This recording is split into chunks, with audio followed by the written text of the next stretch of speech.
C'est votre droit, avec l'Ordre des avocats du barreau de Lille. Votre rubrique, c'est votre droit sur Grand Lille TV avec Maître Van Beek. Bonjour. Bonjour. Et nous allons parler de la loi travail et plus précisément du forfait jour. Alors, tout d'abord, Maître Van Beek, qu'est-ce que le forfait jour ? Le forfait jour, c'est un accord écrit entre le salarié et l'employeur qui prévoit un décompte en jours et non plus en heures. Autrement dit, le salarié doit réaliser un certain nombre de jours dans l'année et la référence à l'heure est oubliée. Quelles sont les entreprises qui peuvent avoir recours à ce forfait, justement ? Seules les entreprises qui sont couvertes par un accord collectif autorisant le forfait jour peuvent avoir recours au forfait jour. Et le forfait jour concerne quel salarié ? Alors, il concerne les salariés qui sont autonomes dans la gestion de leur emploi du temps. Ce ne sont pas des salariés qui sont soumis à un horaire collectif, qui devraient arriver à telle heure ou partir à telle heure. Non, ce sont des salariés autonomes. Dans le cadre d'un forfait jour, combien de jours par an le salarié peut-il travailler ? Au maximum 218 jours, étant précisé qu'il est possible d'étendre cette durée par un avenant annuel conclu entre l'employeur et le salarié, prévoyant un dépassement des 218 jours contre une contrepartie en salaire majorée au minimum de 10%. La loi El Khomri, la loi travail, a-t-elle modifié le forfait jour ?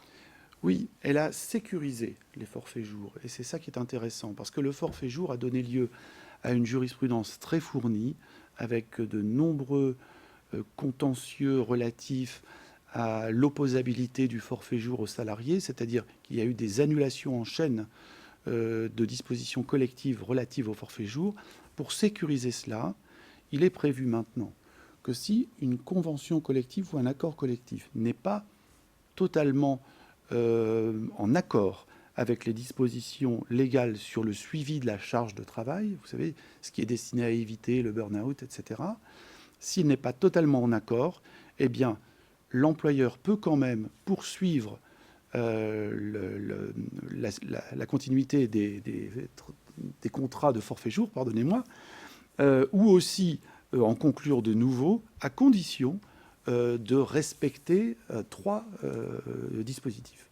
Le premier, c'est qu'il doit établir ce qu'on appelle un document de contrôle, dans lequel vont être notées les demi-journées travaillées, les demi-journées non travaillées. Ce document de contrôle doit être établi à l'initiative de l'employeur, mais peut être tenu par le salarié. La deuxième condition, c'est qu'il doit organiser au moins une fois par an un entretien avec le salarié sur sa charge de travail, sur le fait de concilier le travail et la vie personnelle, et aussi au sujet de sa rémunération. Et le troisième critère, c'est s'assurer que ce travail est compatible avec le repos quotidien et le repos hebdomadaire. Donc, 3 points importants. Donc, que recommandez-vous aux entreprises à ce sujet ? Alors plus que jamais, les entreprises doivent s'assurer que leurs clauses de forfait jour sont en accord avec la loi et de profiter justement de ce dispositif pour les sécuriser en mettant en place les 3 éléments que j'ai cités auparavant. Merci, Maître Van Beek, pour votre présence sur notre plateau. C'était la rubrique C'est votre droit que vous pouvez retrouver sur le site internet www.grandlille.tv. C'est votre droit, avec l'Ordre des avocats du barreau de Lille.